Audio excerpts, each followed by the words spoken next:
Hello students, how are you? I hope you all are fine. Today's worksheet is worksheet number 72 for class 10 subject English. This worksheet is based on a comprehension passage. Let's start it. Read the passage given below and answer the questions that follow. नीचे दिए गए passage को read करना है, फिर दिए गए प्रश्नों के उत्तर देने हैं. आइए शुरू करते हैं. Mount Vesuvius, a volcano located between the ancient Italian cities of Pompeii and Herculaneum, has received much attention because of its frequent and destructive eruptions. Mount Vesuvius जो है, वेसुवियस पर्वत जो है एक ज्वालामुखी जो कि स्थित है प्राचीन इटली के शहरों जो कि पॉम्पी और हर्क्यूलेनियम नाम है उनके. आजकल वो बहुत ही अटेंशन में है, बहुत ही जिक्र में है, क्योंकि उसके जो अभी हाल ही में जो भी उसके अंदर फ्रिक्वेंट और बहुत ही डिस्ट्रक्टिव जो इरप्शन होते रहते हैं, जो विस्फोट होते रहते हैं ज्वालामुखी के, माउंट वेसुवियस के ज्वालामुखी के जो विस्फोट होते रहते हैं उसकी वजह से वो काफ़ी चर्चा में है. The most famous of these eruptions occurred in AD 79. सबसे ज़्यादा प्रसिद्ध जो विस्फोट हुआ इसमें वो 79 AD में हुआ. And the volcano had been inactive for centuries. काफ़ी शताब्दियों से ये काफ़ी निष्क्रिय पड़ा था, इसमें कुछ भी हलचल नहीं हो रही थी. There was a little warning of the coming eruption, although one account unearthed by archaeologist says that a hard rain and strong wind had disturbed the celestial calm during the preceding night. एक चेतावनी मिल रही थी कि आने वाले विस्फोट की चेतावनी दी जा रही थी, और जो पुरातत्ववादी थे उन्होंने कहा भी था उन्होंने कि भारी बारिश के कारण और तेज़ हवाओं के कारण जो है शांति जो पसरी हुई थी वहाँ पर वो भंग हो चुकी थी शांति उस एरिया के अंदर माउंट वेसुवियस में. तो वहाँ पर कुछ हलचल दिखाई दे रही थी. Early the next morning the volcano poured a huge river of molten rock down upon Herculaneum, completely burying the city and filling the harbour with coagulated lava. अब देखिए, अगले ही सुबह को ज्वालामुखी फटा और एक पूरी नदी बह चली लावे की. ठीक है, चट्टान बहकर पूरा का पूरा जो हर्क्यूलेनियम था उसको पूरे के पूरे शहर को उसने जो है ढक लिया. पूरा शहर, पूरी की पूरी बंदरगाह जो थी वो लावा से ढक गई. कोएगुलेटेड मतलब सॉलिड स्टेट में. लावा जब बहता है तो वो पिघली हुई स्टेट में लिक्विड फॉर्म में होता है, और वो धीरे धीरे जैसे जैसे फैलता जाता है वो जमता जाता है. तो वो जम गया पूरे के पूरे शहर के ऊपर गर्म लावा. Meanwhile, on the other side of the mountain, cinder stone and ash rain down on Pompeii.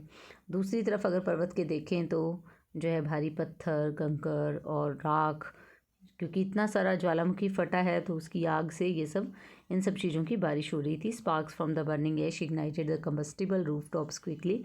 और जो चिंगारियाँ निकल रही थी जलती हुई राख से, उसकी वजह से जो छतें थी जिन पर भी कंबस्टिबल मटेरियल था जो जल्दी जल जाता है, वो सब उन सब में आग लग गई थी पोम्पी शहर के अंदर.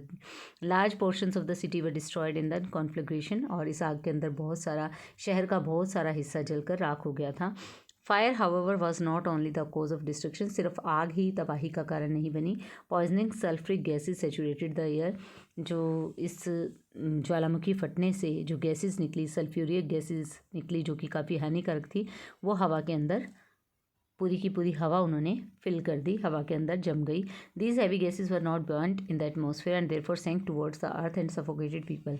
अब ये गैसेज भारी होने के कारण हवा ऊपर एटमॉस्फेयर में नहीं जा पाई, और ये जो है नीचे की तरफ आ गई गैसेज, धरती पर आ गई, जिसकी वजह से लोगों का दम घुटने लगा इन गैसेज में सांस लेने की वजह से. तो ये ज्वालामुखी फटने की वजह से जो भी नुकसान हुआ दो शहरों के अंदर, उनके बारे में बताया गया है. ये इटालियन शहर थे पॉम्पी और हर्क्यूलेनियम, और यानी कि कितना कुछ आग में जल गया, पूरे शहरों को लावा ने ढक लिया. और जो आग से तो नुकसान हुआ ही, उसके साथ साथ हवा से भी जो नुकसान हुआ, हवा के अंदर जो है सल्फ्यूरिक गैसेस भर गई जो कि काफ़ी पॉइजनस गैसेस थी, जहरीली थी, जिसमें सांस लेना बहुत मुश्किल था. Over the years excavations of Pompeii and Herculaneum have revealed a great deal about the behaviour of the volcano. अब इतने सालों से जो है जो एक्सकेवेशंस हुई पॉम्पी और हर्क्यूलेनियम के अंदर, जो खुदाई की गई, उत्खनन काम हुआ, उत्खनन का कार्य हुआ, उससे काफ़ी कुछ वल्केनो के बारे में पता लगा कि ये किस तरह का ज्वालामुखी था. By analysing data much as a zoologist dissects an animal specimen, scientist have concluded that eruption changed large portions of the areas geography. अब जैसे एक जूलॉजिस्ट होता है जिस तरीके से एक जो जीव वैज्ञानिक होता है वो एक एनिमल को, एक जानवर को जो है डाइसेक्ट करके उसको काट कर उसके सैंपल को स्टडी करता है, इसी तरीके से साइंटिस्ट ने काफ़ी इस इरप्शन को, इस विस्फोट के हर एक पोर्शन को स्टडी किया और उन्होंने देखा कि काफ़ी सारा पोर्शन जो है यहाँ का जो भूगोल था, जो क्षेत्र था, उसका ज्योग्राफी बहुत ज़्यादा प्रभावित हुआ, बहुत कुछ चेंज आ गया इस ज्वालामुखी के फटने से वहाँ के क्षेत्र में। For instance it turn the Sarno river from its course and raise the level of the beach along the bay of Naples. देखिए उदाहरण के लिए क्या क्या हुआ, सरनो रिवर का जो कोर्स था जहाँ से वो बहती थी वो चेंज हो गया इस ज्वालामुखी की वजह से, और जो बे ऑफ नेपल्स के नेपाल की खाड़ी का जो बीच था उसका लेवल भी ऊपर उठ गया। Meteorologist studying these events have also concluded that Vesuvius caused a huge tidal wave that affected the world's climate. अब मेट्रोलॉजिस्ट जो है, मौसम वैज्ञानिक जो है, उन्होंने अध्ययन किया कि इसकी वजह से जो ये वेसुवियस का ज्वालामुखी फटा, इसकी वजह से जो है एक बड़ी जो है लहर, बहुत भारी भरकम लहर जो है उठी, और जिसकी वजह से विश्व का क्लाइमेट जो है प्रभावित हुआ, मतलब जो ज्वार भाटा लहरें थी वो आई, तो मौसम को काफ़ी प्रभावित किया वहाँ पर। In addition to making these investigations, archaeologists have been able to study the skeletons of victims by using distilled water to wash away the volcanic ash. देखिए इसके साथ साथ जो इन्वेस्टिगेशंस की गई, जो खोजें हुई, उसमें जो पुरातत्ववादी थे उन्होंने जो है, वैज्ञानिकों ने जो जितने भी कंकाल थे वहाँ पर, जो लोग मारे गए, उनके जो कंकाल थे, जो शिकार हुए इस ज्वालामुखी का, उनकी बॉडीज़ को उन्होंने डिस्टिल्ड वाटर से, प्यूरिफाइड वाटर से बिल्कुल साफ़ करके, ताकि उस ऐश को हटाया जा सके जो ज्वालामुखी की राख में ढकी हुई बॉडीज़ थी, उसको हटाकर स्टडी किया। By strengthening the brittle bones with acrylic paint, scientist have been able to examine the skeletons and draw conclusion about the diet and habits of the residents. और वैज्ञानिकों ने क्या किया कि क्योंकि ब्रिटल बोन्स मतलब वीक बोन्स, यानी कि हड्डियाँ बिल्कुल जल कर राख हो चुकी थी, तो वो टूटे ना, इसीलिए उनको पेंट करके और उनको स्टडी किया गया, और ये कंक्लूजन निकाला गया कि लोग जो उस टाइम रहते थे उनकी क्या डाइट थी, क्या आदतें थी, तो उनके बारे में पता किया गया। Finally the excavations at both Pompeii and Herculaneum have yielded many examples of classical art such as jewelry made of bronze which is an alloy of copper and tin। तो ये जो खुदाई हुई, उत्खनन हुआ, उससे पता लगा पॉम्पी और हरक्यूलेनियम के अंदर बहुत सारे क्लासिकल आर्ट के एग्जाम्पल मिले, बहुत सारी ऐसी ज्वेलरी मिली जो ब्रॉन्ज से बनी हुई थी, ठीक है, जो कि कॉपर को मिलाकर, तांबे को मिलाकर, टीन को मिलाकर बनाया गया था कांसा, उससे बनी हुई ज्वेलरी मिली। The eruption of Mount Vesuvius and its tragic consequences have provided everyone with a wealth of data about the effects of volcanoes can have on the surrounding area. देखिए माउंट वेसुवियस का जो ज्वालामुखी विस्फोट हुआ, उसके जो परिणाम निकले, भयंकर परिणाम निकले, उससे जो है एक बहुत बड़ा डेटा जो है सामने आया वैज्ञानिकों के सामने कि वल्केनो के क्या क्या आसपास के एरिया में ज्वालामुखी फटने से क्या क्या इफेक्ट आ सकते हैं, ये सब अध्ययन करने को मिला। Today volcanologists can locate and predict eruption, saving lives and preventing the destruction of other cities and culture. अब वल्केनो के जो इरप्शन को स्टडी करके जो है ये फ़ायदा हुआ कि जो भी वल्केनोलॉजिस्ट हैं जो कि अध्ययन करते हैं ज्वालामुखी का, वो अब लोकेट कर सकते हैं कि कहाँ पर, पहले से ही प्रिडिक्ट कर सकते हैं कहाँ पर विस्फोट ज्वालामुखी का होने वाला है, और लोगों की जीवन बचा सकते हैं, और एक शहरों और का पूरी सभ्यता का विनाश होने से वो रोक सकते हैं। तो इस तरह का उन्होंने स्टडी करके ये सब उन्होंने ये नॉलेज गेन किया। अब ये था हमारा पैसेज। अब क्वेश्चंस की तरफ बढ़ते हैं। Herculaneum and its harbour were buried under dash lava. किस तरह के लावा के अंदर ये दफन हो गए थे शहर हरक्यूलेनियम और उसकी बंद गया।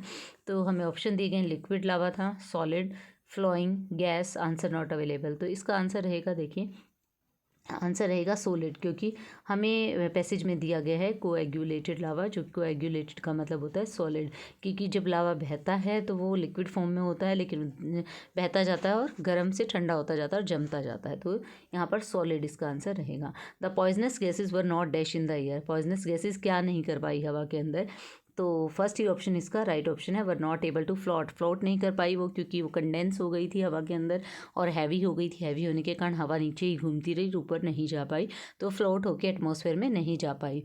तो इसीलिए यहाँ पर फर्स्ट ए ऑप्शन ही इसका करेक्ट ऑप्शन होगा। Scientist analysed data about Vesuvius in the same way that a zoologist dash a specimen. वैज्ञानिकों ने किस तरीके से वेसुवियस का डेटा जो है अध्ययन किया है, उसी तरीके से जैसे कि एक जूलॉजिस्ट करता है तो स्पेसिमेन को क्या करता है zoologist, studies by cutting a part, उसको कटिंग करके स्पेसिमेन को, एनिमल स्पेसिमेन जो एनिमल सैंपल होता है उसको काट कर जो है डाइसेक्ट करके वो स्टडी करता है, तो बिल्कुल डिटेल में जाकर स्टडी करता है। तो इसी तरीके से यहाँ पर ये एग्जांपल दिया गया है, तो ऑप्शन बी इसका सही आंसर होगा। In the same way that a zoologist studies by cutting a part a specimen. Dash have concluded that the volcanic eruption caused a tidal wave, किन्होंने ये कंक्लूड किया कि टाइडल वेव भी इसकी वजह से आई, वल्केनिक इरेप्शन की वजह से, ज्वालामुखी विस्फोट की वजह से टाइडल वेव आई। तो वो कौन से साइंटिस्ट थे? Scientist who study ocean, scientist who study atmospheric conditions. तो एटमॉस्फेरिक कंडीशन या मीटियोलॉजिस्ट्स ने ये स्टडी किया था, मौसम वैज्ञानिकों ने। तो यहाँ पर बी ऑप्शन इसका सही रहेगा। Scientist have use dash water to wash away volcanic ash from the skeletons of victims. Victims जो शिकार हुए, जो लोग मारे गए इसमें, उनकी जो स्केलेटन थे, जो उनके कंकाल थे, उनसे वल्केनिक एश को हटाने के लिए किस तरह का वाटर साइंटिस्ट ने यूज़ किया? तो ये था प्यूरिफाइड वाटर, डिस्टिल्ड वाटर। तो ऑप्शन सी यहाँ पर करेक्ट रहेगा। I hope you understood the worksheet. Thank you, stay safe.